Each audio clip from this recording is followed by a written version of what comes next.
Bodyweight hip thrusters should be done on something that is about knee height, a bench or a couch if you're working out from home. And you want to place your shoulder blades or about your sports bra against that object. And I like to cross my hands across my chest to make sure that I'm not holding myself up with my elbows. That's the number one mistake I always see my clients make.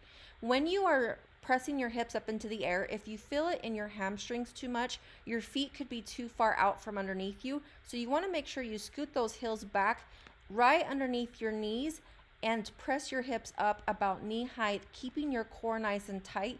You don't want to arch your low back. Keep your core tight like a plank and then lower your hips. You're going to pivot off of your object, whether that be the bench or the couch, and then press and squeeze those glutes at the top.